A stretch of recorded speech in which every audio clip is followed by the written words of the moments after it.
Hello, everyone. Welcome to the virtual Global Alumni panel. We're going to give our registrants just a few minutes to log in, and then we'll get started this morning. This morning for us on the East Coast, and we're looking forward to understanding where you are all from and what time of day or evening or night it is for you. So welcome. We've got a great panel ahead for you. We've got about 70 registrants logged in. We'll wait just a few more minutes and then we'll begin with the programming.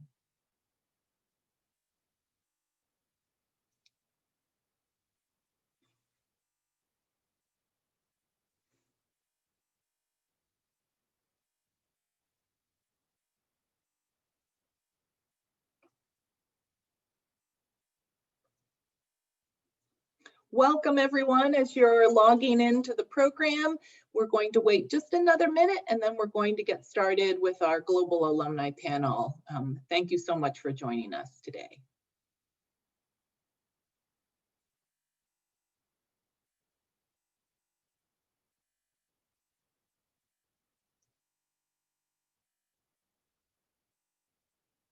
We're up to about 140, which is exciting, and we'll wait just another minute and then we'll begin this morning. Hello, welcome.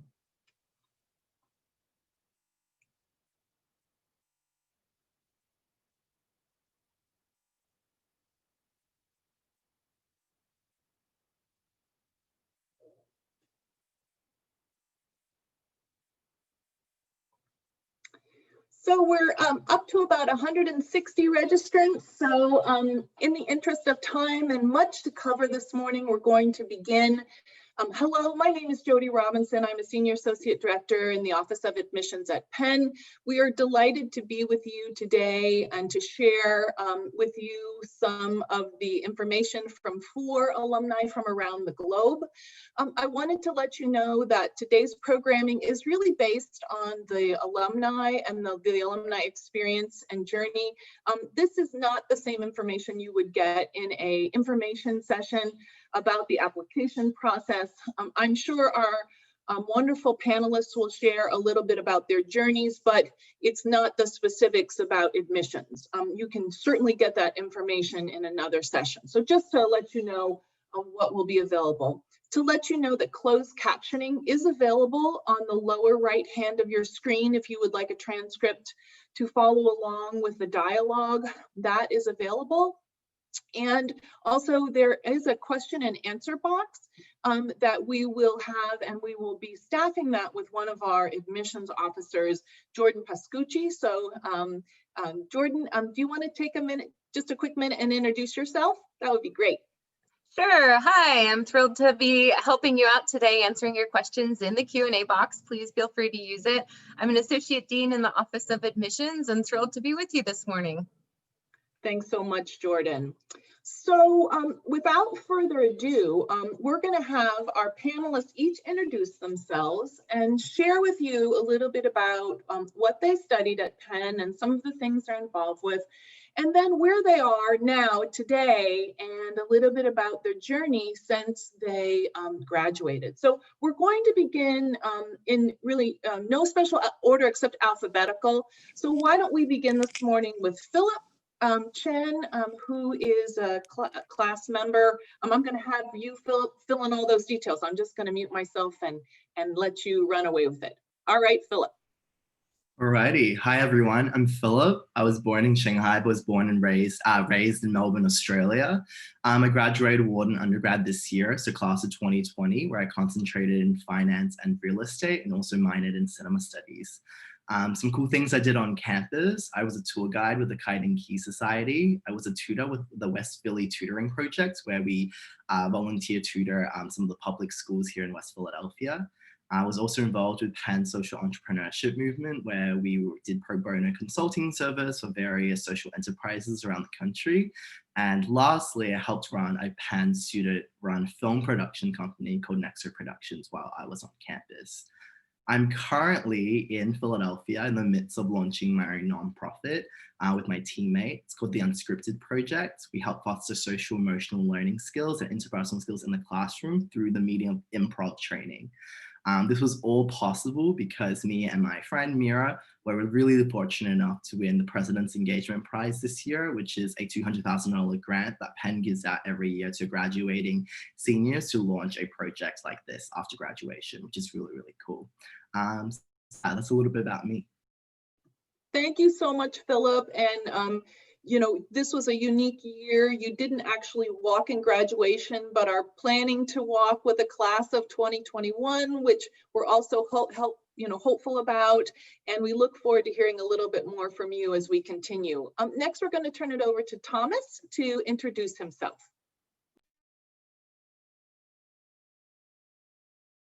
Thomas, you're still muted. We can't hear you yet. There you go. Yes. Hi, Excellent. everyone. Yes. Yeah, Zoom. My name is Thomas Kissimbi, and I actually go by Kissimbi. Nursing 02 and Wharton 02. So I was the first class of the nursing healthcare management program. We're basically the people that were experimented upon as the class was made beta over the years. Based in Nairobi, Kenya, born and raised in Mombasa, Kenya.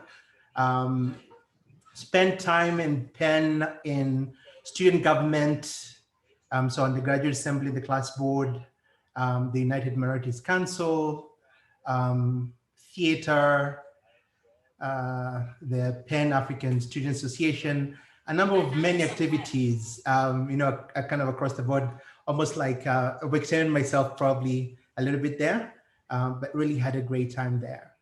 From Penn, I did a stint in clinical nursing, then management consulting, and then global health, where I spent, you know, kind of the last 10, 15 years across Africa, Asia, Latin America, and the Caribbean region, basically dealing with issues around malaria, TB, HIV, health system strengthening, community health. And I'm currently an advisor to the Minister for Health in Kenya, mainly building around universal access for healthcare, but then also now with COVID taking place, then dealing with the National Task Force. Thank you so much, Thomas. I am just in awe of you completing both a dual degree and the breadth and depth of activities you did. So fascinating, and we look forward to hearing a little bit more from you as we go through the panel. Next, we're going to have Calypso introduce herself and share a little bit about her studies, her extracurriculars, and where you are now. Calypso. Hello, everyone. Lovely to meet you all. My name is Calypso Montouche. I'm French, but raised in New York. So I applied from the French high school into Penn. At Penn, I graduated from the college, so in 2009, with a major in visual studies and a minor in creative writing. But in order to keep myself on my toes, I was also pre-med at the same time. So had a good diversity of classes to look into. In terms of extracurriculars, I launched the EuroPen, so the European Student Association. I was also reasonably active with the French or Francophone Association. And like Philip, it seems I volunteered in West Philly in the high schools there to teach classes in general, but actually focusing on neuroscience as well, which was a specific program while I was there. And I also volunteered at CHOP. After Penn, I moved to London. I needed a change of scenery, so I moved to London, did my master's in public health at Imperial College, and then worked for 5 years as a health economist there. I then joined A.T. Kearney, which is a management consultancy, and I really continued to focus on healthcare. So working with pharma companies, medtech, hospital chains, insurers, and ministries of health in Europe, the US, and the Middle East. To work on a number of very diverse topics, which I suppose is the interest of consulting. In London, I actually continued to volunteer with the Children's Hospital there and actually got involved with the Penn alumni community. So I head the virtual committee for interviews in Europe, but realistically our reach extends a little bit beyond that. So happy to talk about some of the alumni interviewing efforts there, if you have any questions. And then recently I moved back to the US, so just spent 1 year in quarantine in New York, and I'm now in Chicago, still with the same company and still with the same excitement for Penn. So really happy to be here today. Calypso, thank you so much for sharing a little bit about your journey, from the College of Arts and Sciences, and then, the breadth of your consulting and, your healthcare involvement, which really, so interdisciplinary and so global too. Again, these journeys are so exciting, and we look forward to hearing a little bit more from you as we continue. And our final panelist is Andrei. And Andrei, would you share a little bit with the registrants and the people logging in to hear a little bit about your experience at Penn? Yeah, definitely. First of all, happy to be here. Thank you for having me, and really looking forward to this conversation. So as Jody said, my name is Andrei Rapaccioli, although after 4 or 5 years of being in the States, I go by Andrei. And I am originally from Nicaragua, Managua. And at Penn, I studied systems engineering, so in the engineering school. And I also minored in engineering entrepreneurships, which is sort of like it's an engineering program, but it also has involvement in Wharton classes. In terms of extracurricular activities, I was actually super involved in the Wharton Latino Undergraduate Association, which is basically one of the main clubs for Latin American students at Penn. And I was even the president of the club, even though I wasn't in Wharton, and the club is called the Wharton Latino. That sort of like tells you a little bit about the cross-sectioning of your involvement at Penn. I was involved in Wharton Latino. I was involved in the organization of a graduate conference, actually called the Wharton Latin American Conference, and I was also a little bit involved in the International Officers Association, which is basically like the Model United Nations team, and they have some efforts around that end. After graduation, I moved to New York City. I am currently working in risk management for a financial services company, so that also tells you a little bit more about the different paths that your degree at Penn can have. Even though I study engineering, I ended up working in finance, which I think it's a pretty common, I guess, career change at Penn. I've been living here for the past year, and although I have been quarantined for 7 of those 7 months of those year, it's definitely been a great experience. Thank you so much, Andrei. And it's so great to see you virtually. I did cross paths quite a bit with Andrei when he was a student, and was really amazed again with a Wharton student organization as an engineer, the integration across clubs. So while major does have some impact, obviously there is a breadth depending on your interests, and really how students embrace one another with a breadth of their interests. We're going to do a quick poll today to see where you all are logging in from too as our panelists. Now you've gotten to know a little bit about them, and we're really excited to know where you all are logging in. And panelists, can you see the poll results? Are you seeing the poll come in on your screen? Going to give me a thumbs up so you're seeing this. Great. So it looks like we have about half of our students from North America. We have about 4% from South America, Africa, 27% from Asia, and 14% from Europe. So it's a really broad and interesting audience, which is so exciting.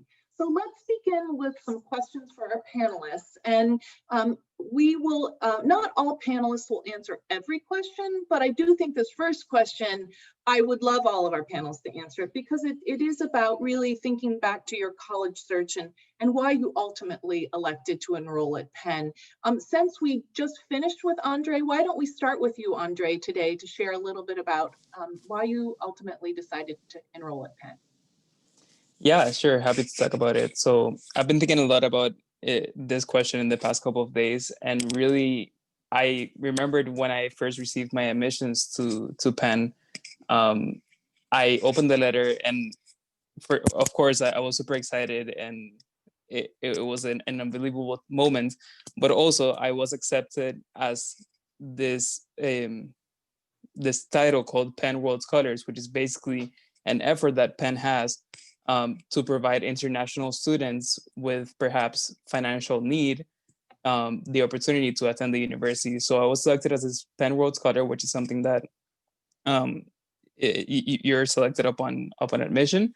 And really, that was the deal breaker for me personally, not because I was selected as the program, but because it really spoke a lot about the focus that Penn has in the international community and the interest that they have in bringing the international community into the university.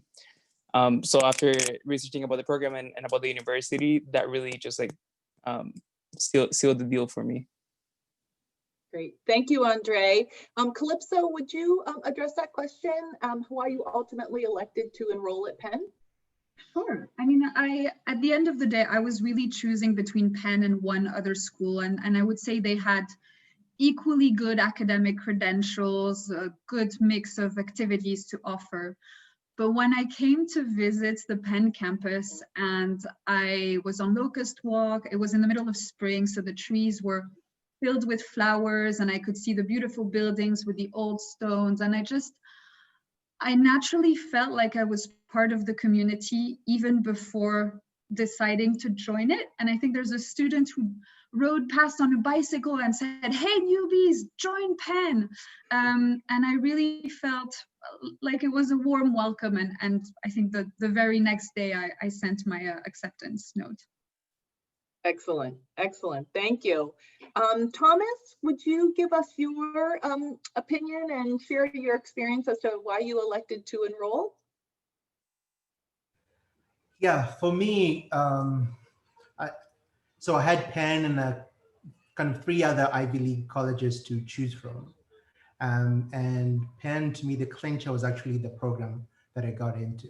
The fact that I got into the nursing Wharton program was really just kind of a nexus of everything I'd wanted to do. You know, growing up in Kenya, I'd gone through, you know, a situation within my family where I had to care for an older, sicker person in a public hospital. And then later on was transferred over to a private hospital.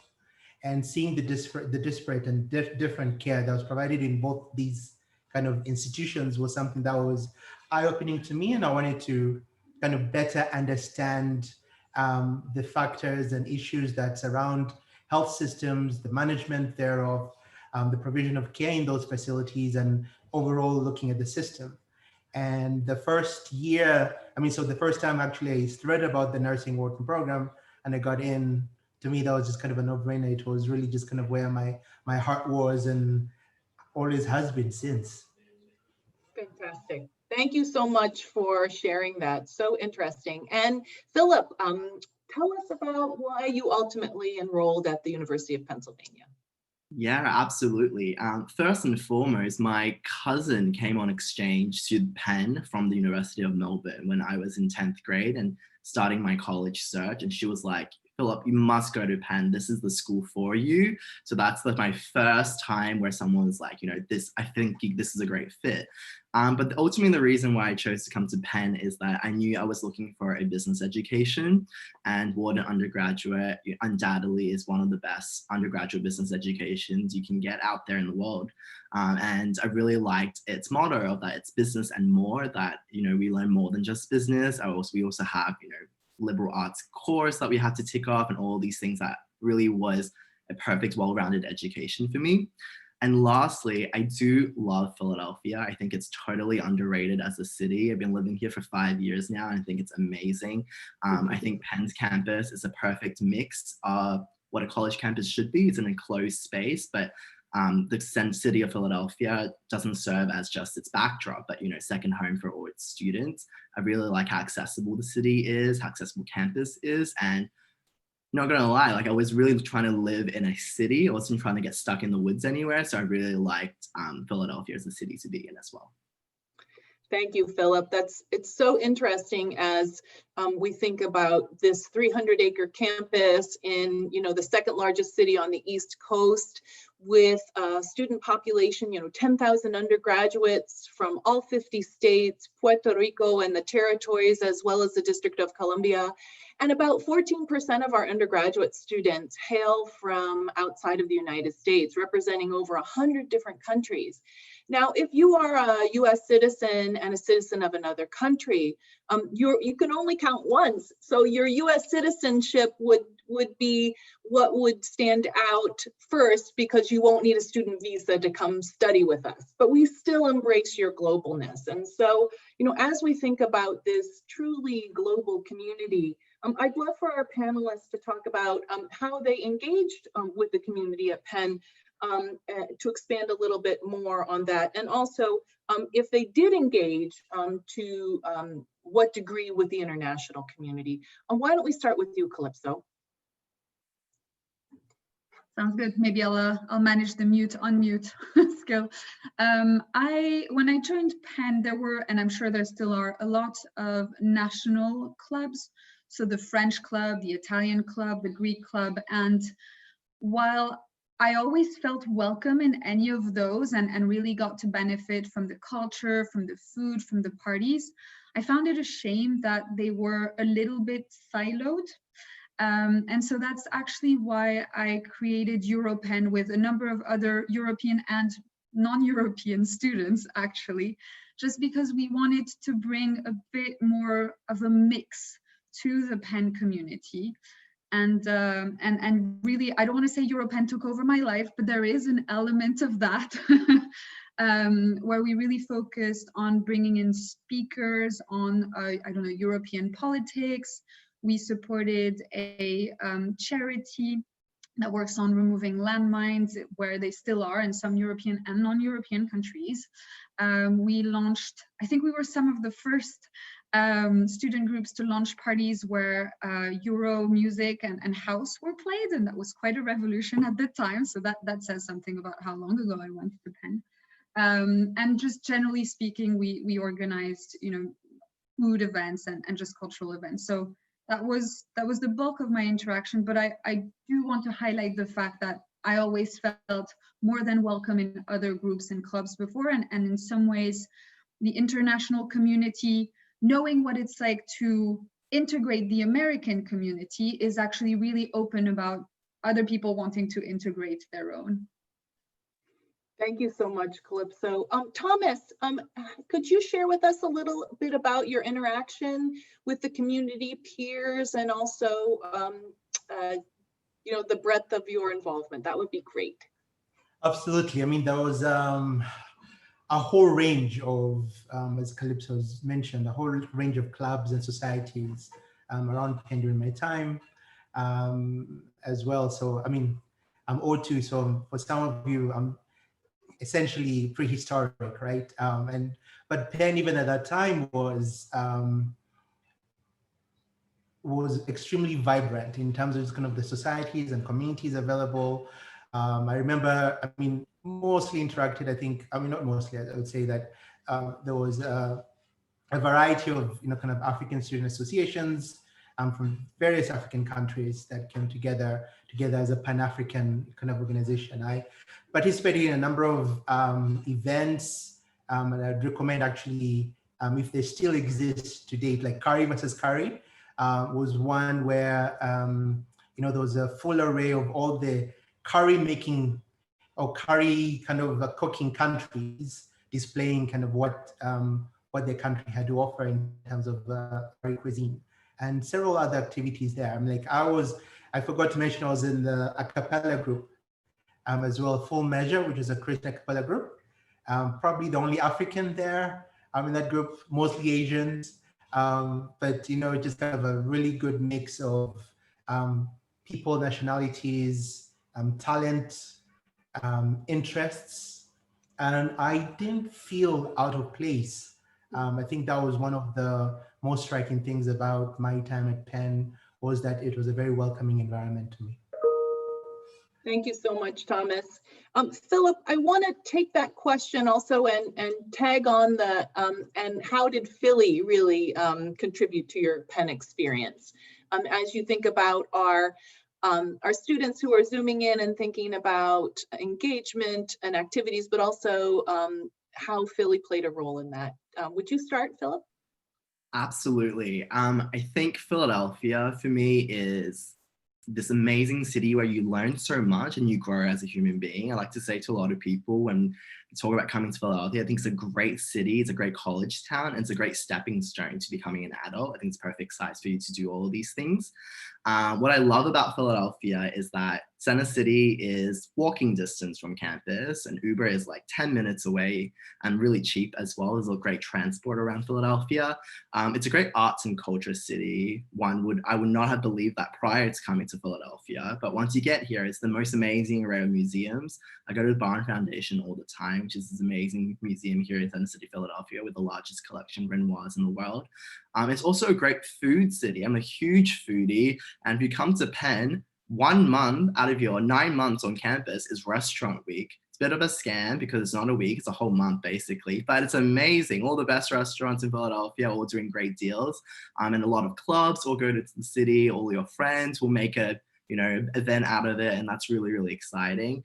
I think the city of Philadelphia is just a great place to kind of escape from campus life, get out of that bubble, do fun things with your friends, and really, pushes you to be meaningful in that way. And lastly, I'll say about Philly is there's also so much engagement and social, activism in the city, and that's really important to me. Working as a tutor in West Philadelphia, I could see the disparities in education in this country, and that's really what inspired us to start this nonprofit as well. So I think Philadelphia is a great city to really hone all your interests. There's everything here, and I think it's a great place to be a student. So yeah. Thank you so much, Philip. Andrei, I would love for you to answer that question in relation to community, but also Philly. If you would take a moment to do that, that would be great. Yeah, sure. Happy to. First of all, Philippe, I couldn't agree more with you. One of my favorite things from Philadelphia is actually the food scene in the city. I think it's super underrated. And actually, just for context, when I first applied to Penn and when I got in, and even before starting at Penn, I had never been to Philadelphia. I had never heard anything about Philadelphia. So I was really just like taking a shot in the dark. And I got there and I couldn't really, I found that it was literally the best city for me because it's not an overwhelming city because of the size. It's sort of manageable. And at the same time, it's large in spirit in the sense that there's so many people living there and there's so many different cultures that sort of clash and combine in Philadelphia, whether it's in the food scene or, in the architecture or in the culture. Really, there's everything that you want to do, you can find that in Philadelphia. So for me, that was a huge part of my experience at Penn. And going back to the international question, most of my friends at Penn were international, were people that I actually met in the first orientation for international students. So for context, for those of you joining, or at least when I joined Penn, there was an international student orientation, which was one day before the new student orientation. And there I sort of met most of my closest friends being international. And we really just explored the city a lot, and definitely a great place to be. Great. Thank you so much. So let's spend just a few minutes talking about your academic journey and as you balanced your many dimensions as a person. I would love, why don't we start with Calypso, to talk a little bit about your classes and the balancing your academics and the demands of academics with being a person and a whole person at Penn. I'm going to be very honest, it was tough. So my first semester, even going into my first year, I went into Penn thinking, this is a good school, but I'm a good student. I'm going to do great. And they learned that so were all the other kids in the class with me. And also the quality of the courses was so high, and we were taught by world-renowned professors, and they really didn't cut us any slack. So there was definitely some adjustment in my mentality that was required.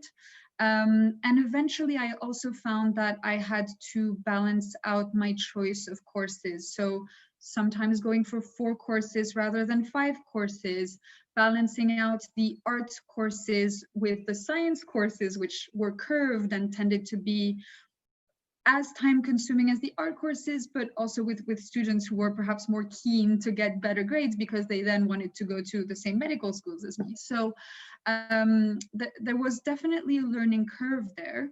And then probably like everyone in their freshman year, I signed up for half a dozen clubs. And as you saw, eventually I was only able to really be involved highly in two clubs and one volunteering, well, two volunteering opportunities. So I think playing around in the first semester and year is the way to go, because that's the only way you get the most out of Penn. But then knowing when to curtail things a bit and really hone in on what matters to you. And that can change over time. It doesn't have to stay constant, but you do have to pick and choose eventually. Yes, thank you so much, Calypso. Philip, would you take a stab at that question in relation to courses and balance, and also if any particular class, was your absolute favorite? Absolutely. I think I agree with everything Calypso said. I think once you come to Penn, you realize, actually, no, I wouldn't say that. A lot of people come to Penn being like, oh my goodness, everyone else is smarter than me, I'm not going to fit in. But that's absolutely not true. If you got into Penn, you deserve to be there. And you'll realize everyone's in the same shoe as you, and you can all get through this together, and you will. And what I would say about classes is that you really should strike your balance. I always try to balance out between quantitative classes at Wharton versus some of my film classes and cinema studies minor every semester. So I get that really balanced in terms of my workload. I would say some of my favorite classes, by far my favorite class is I spent 2 weeks in the summer in the Cannes Film Festival as part of my cinema studies minor. I went on Penn in Cannes, which is a 2-week 4-credit class where we just went to the film festival in the south of France and spent 2 weeks watching movies, going on red carpets. It was insane. Like Leonardo DiCaprio was like 5 feet from me. It was the most insane 2 weeks of my life. I went in the summer of 2019. It was amazing. I got a credit for it, which is awesome. And my other favorite class, I would say, is the class taught by Adam Grant in Wharton Undergraduate Division called Organizational Behavior. Adam is one of the most famous professors at Penn. He's a great author. He's a great mentor. And that class really transformed my view on how we should be collaborative, how we should work with each other. Adam always focuses on the idea of give and take. And in that class, it was really about how we can support each other as peers and how we can support each other as colleagues in the future as well. And he's such an amazing person and mentor and provided me so much guidance on not only this nonprofit I'm working on, but just a lot of life advice. And I think I really appreciate that a lot of Penn professors put in that time to get to know their students and have those times where you can go and ask questions not related to class and be that kind of mentor figure in your life as well, which I really appreciate. Thank you so much, Philip. I do think we want to hear from all of our panelists because this academic journey is really the core of why you're at Penn. So Andrei, would you jump in on this question and tell us a little bit about your courses and balance in as an engineer, as a systems engineer? We're looking forward to hearing about that. Yeah, happy to address that. So it's really to sort of relay everything that has been said so far is in Penn, you're going to have so much opportunities and you're going to have so many different classes that you can take and so many clubs that you can say they can get involved in. And balance is really essential. But the truth is that you're probably not going to learn how to balance the first day that you get into Penn. And even potentially in my last year, I was still juggling around potentially too much stuff that for me to handle. But at the end of the day, like I think that's a really good learning experience, and it really does shape you in your ability to handle different tasks and handle different information and in your future life. Touching about the course experience in engineering, there's so many cool courses that you can take. My favorite one was actually from the engineering entrepreneurship concentration, and there was this class taught by a professor who actually started his own company and sort of sold the company and then retired being a Penn professor. And in the whole class, what I really liked about it is that you were tasked to coming up with a business plan for a startup throughout the whole semester. So it was literally 4 months of you building a business plan and sort of like pitching it to potential investors and them giving you feedback. So I think that was a really good opportunity to get exposure into how stuff is actually done in the startup world, in the entrepreneurship world, which is what I actually want to get involved in the future. Thank you so much. And your advising came through the engineering program as you selected your classes each semester and went through the requirements, just to confirm that. We'd love to hear about your experience, Thomas, because you navigated one of our coordinated dual degrees in its inaugural year too, the beginning of nursing healthcare management, where you attained a degree both in nursing and in the Wharton School. So could you share with us a little bit about, when you arrived at Penn, navigating your experience, and also some of our audience might know that there are significant clinical hours in a nursing degree, but I don't want you to leave that out because that's a huge undertaking. Yes, absolutely. So yes, I'd say, kind of for the most part, I was nursing in Wharton and also pre-med. Kind of for the most part, what my fellow panelists have indicated is actually quite true and very, very important. Balance is always, always the operational word. There's some of you who would rather, kind of jump in than try and figure things out. So get involved in as many things as possible and then drop off some of the activities as you kind of establish where your interests and strengths are. There's some who would prefer to just kind of wait it out a little bit and learn, get kind of, the boiling water kind of scenario, basically just kind of let things kind of simmer a little bit more. And then before you try and figure out what your next step is going to look like. For me, I had the option. I mean, essentially was just kind of diving in and getting things done. The number of times where I'd take 6 courses per semester. So a 6 course load was actually quite involving, but the issue there was kind of balancing your quant and your kind of easier classes, so to speak. And then later on also balancing some of your Wharton classes and your clinical classes, because then there is a significant amount of time that is spent in your clinical settings, especially in your more advanced nursing classes. At that point is when you get to, kind of get exposure to your, to patients, basically. And it's extremely important for you then to make sure that you're very focused and really, really aware of what it is that you're taking from the classroom and then demonstrating at the clinical setting.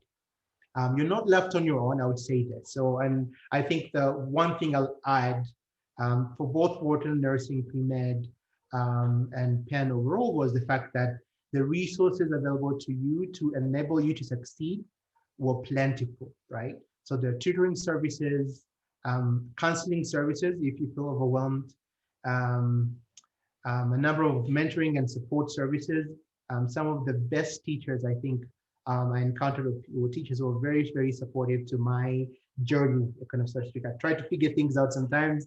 It could get very overwhelming, even for smart people. And tapping into those resources actually was extremely useful to me.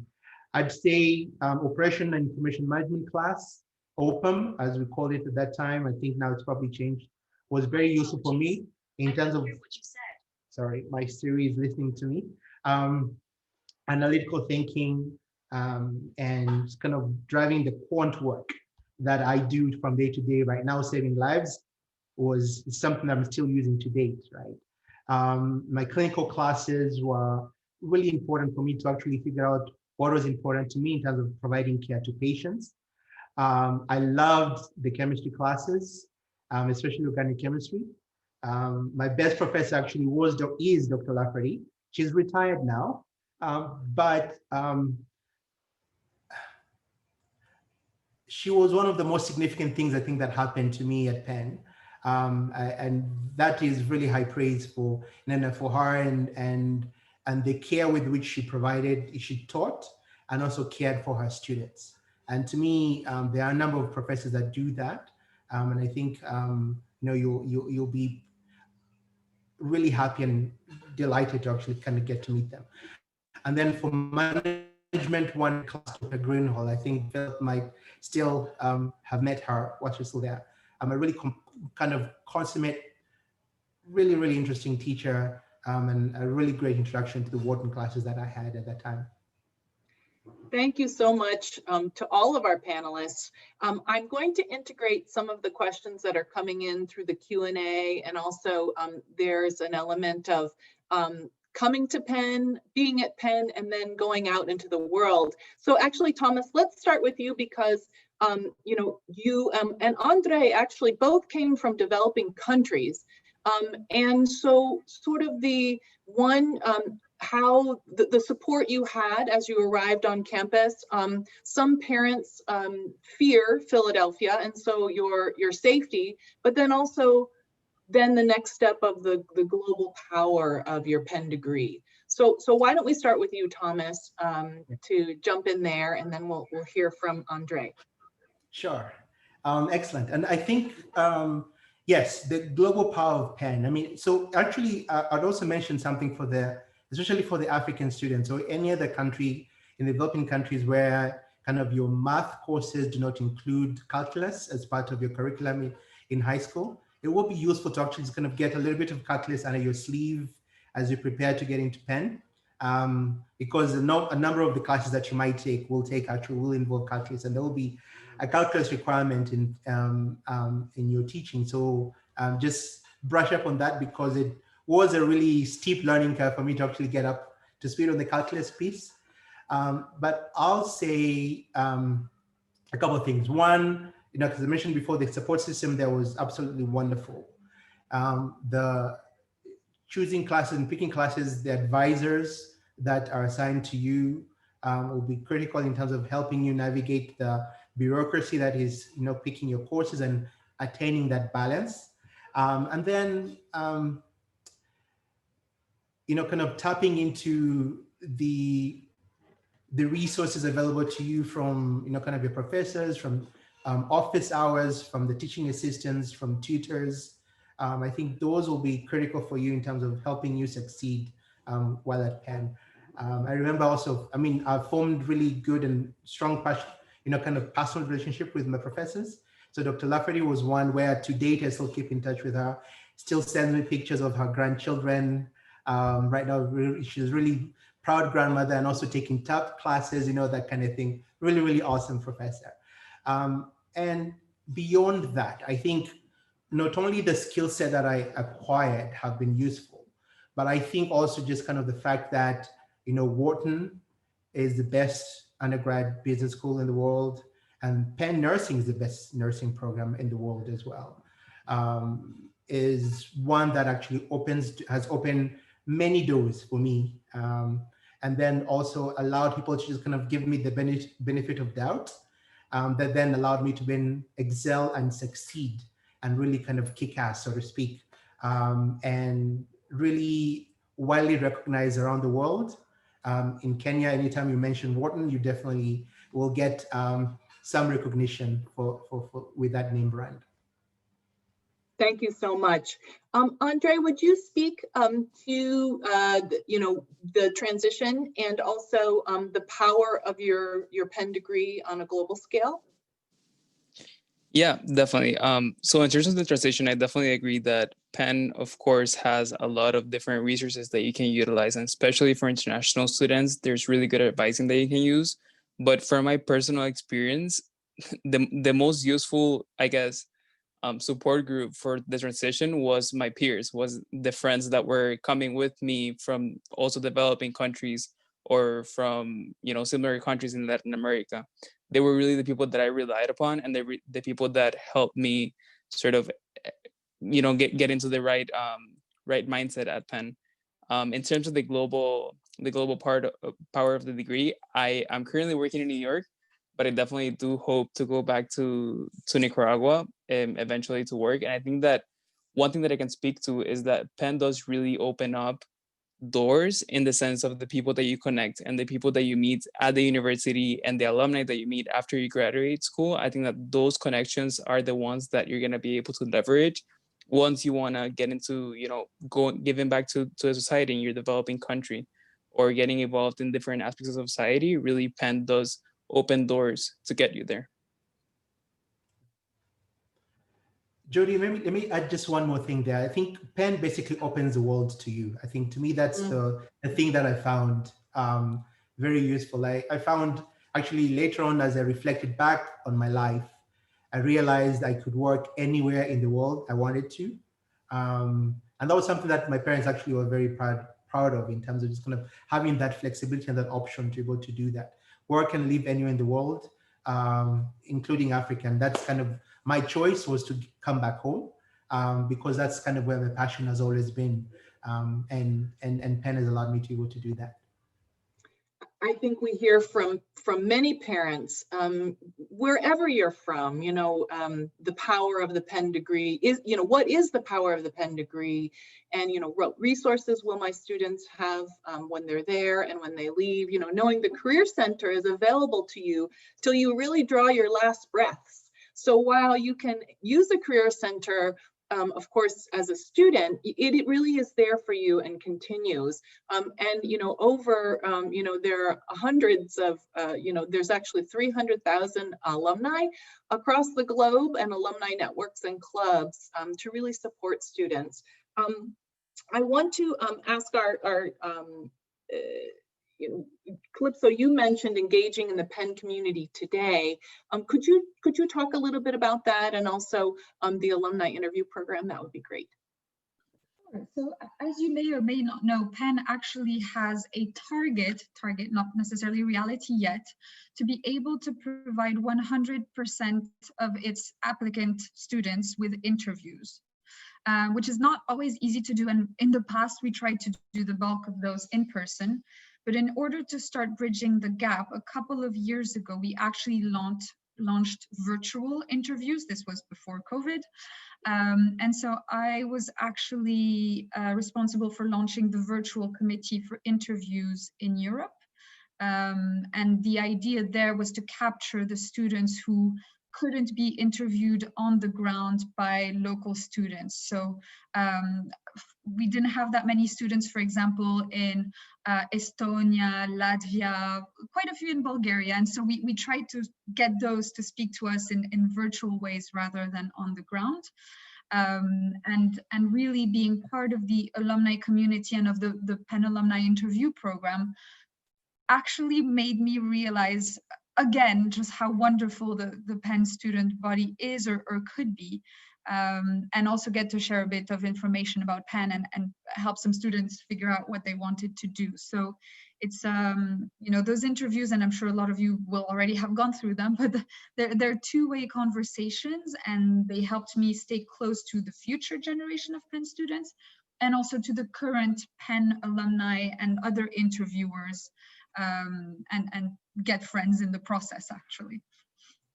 Thank you, Calypso. Yes, with COVID, our entire alumni interviews will be done this cycle virtually. And so once a student submits their application, their name is sent to typically a regional alumni group, Penn Alumni Interviewing Group, or the virtual committee, because we have alumni across the globe, but not in absolutely every place where our students apply from.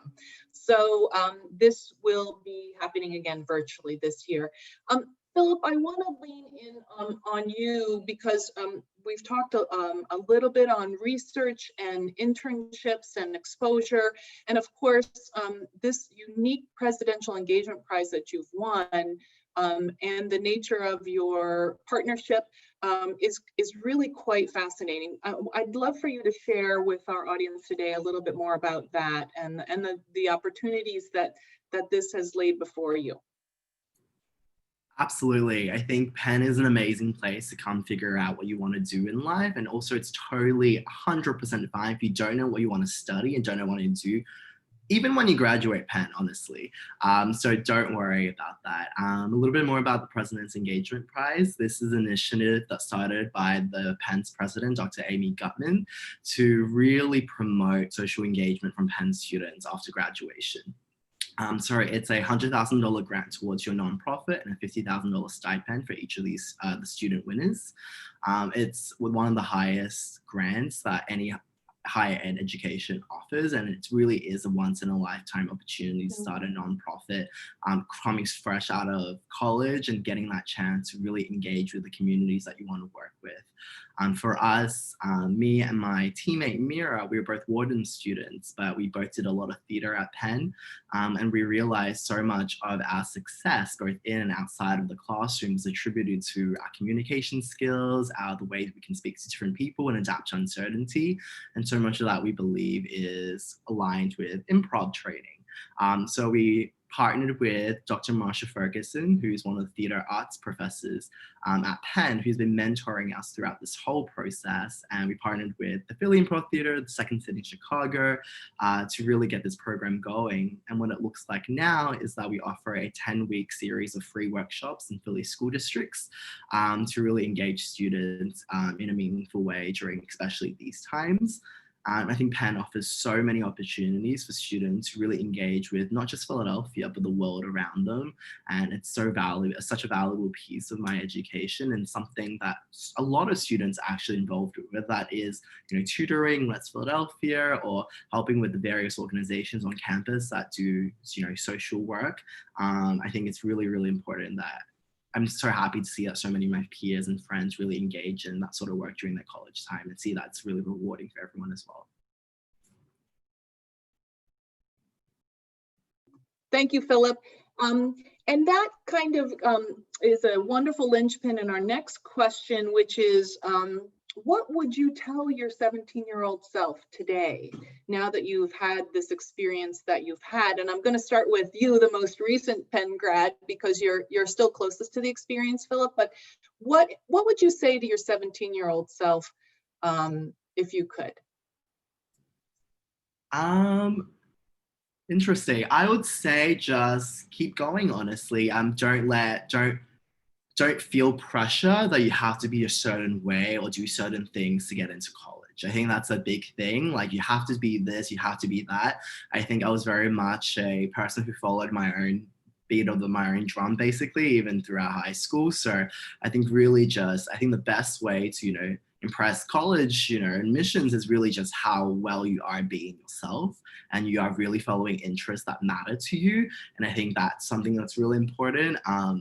And what I would say to my 17-year-old self is also just keep your options open, see the world for what it is. You're not limited to the countries you're in, the schools that's in front of you. Just keep your options open and shoot for the stars, because there's nothing to lose. Yeah. Thank you so much, Philip. Such sage advice. We don't expect you to have it all figured out, and that's great advice. Andrei, would you comment, please, on what advice would you give your 17-year-old self? Yeah, definitely. I think that, well, it's sort of in the same light what Philip talked about. I would tell to myself that everything is gonna be fine.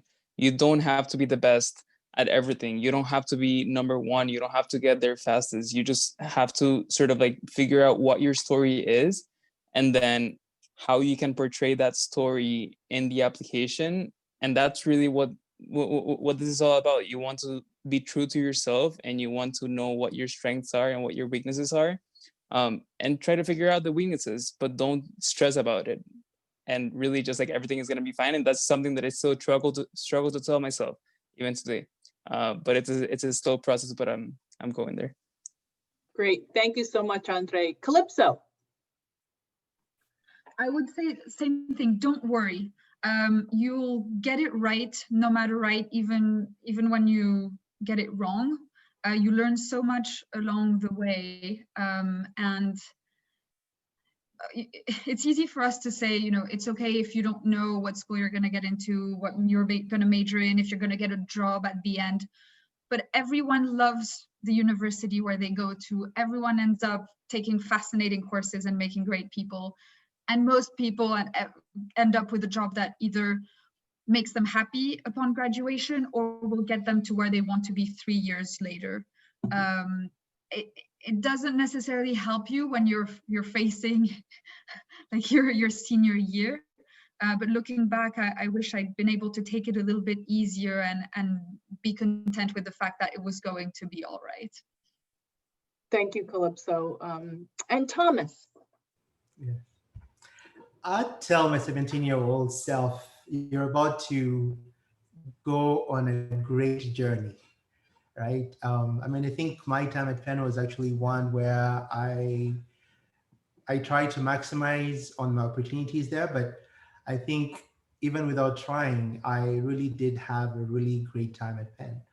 Um, and that to me is the request I'll have to all of you, is that you just kind of release yourself to experience Penn to its fullest.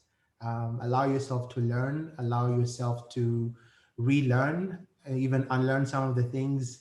I know, kind of myself coming from a very conservative African background, was a really interesting way to adjust and really learn about other different cultures, other different ways of thinking, immerse myself in some of the Penn traditions, the econ scream, Ivy Day, Spring Fling. Don't miss out on Spring Fling. Absolutely not miss out on Spring Fling. So it was really just kind of this journey that I took that, kind of took me down the path of really kind of great experiences. Fantastic, Thomas. And you answered that question that has been rising in the Q&A, is about Penn traditions. And, Spring Fling is a wonderful long weekend of concerts and activities and engagements and an awful lot of fun. And then, of course, Heyday. Would any of you like to share a little bit about your Heyday experience?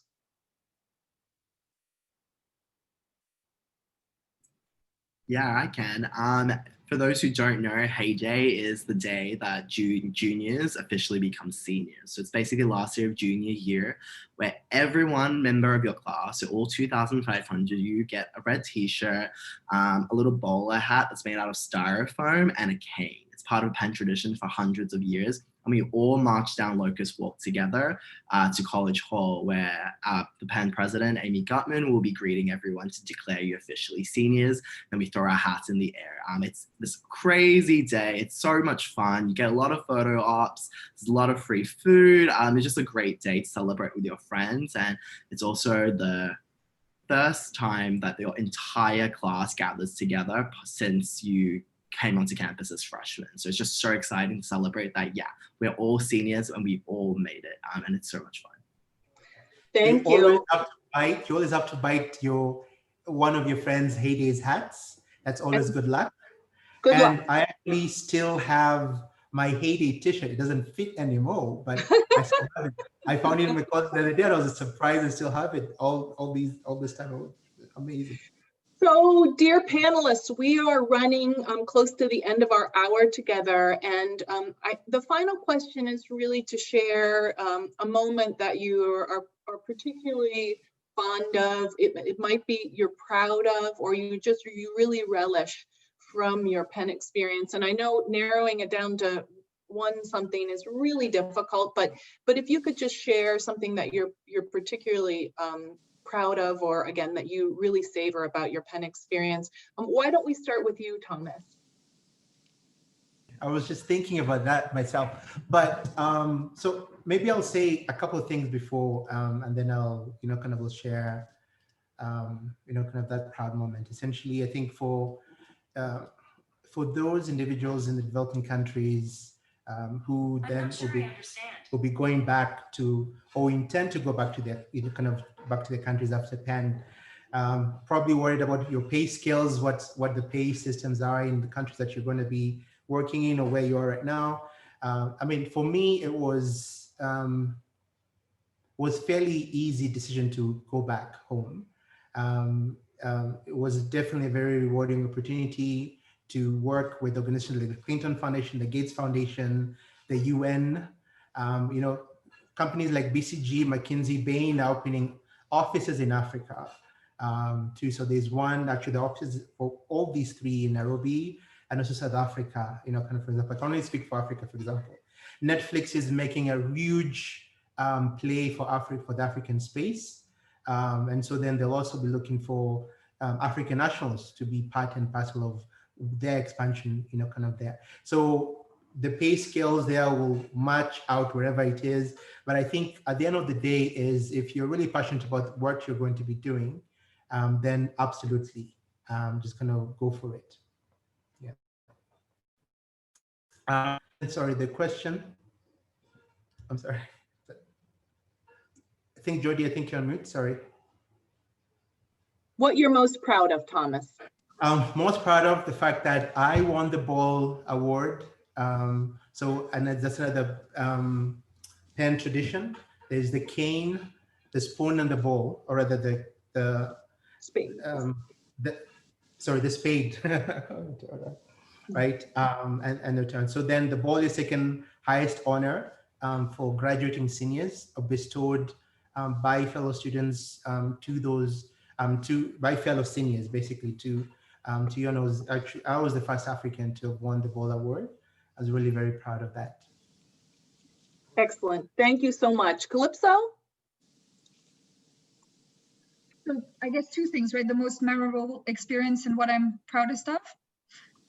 Most memorable experience would actually be dancing in the quads during Spring Fling with a number of friends who are to this day still my closest friends, and I hope they will be for the next 90 years or so.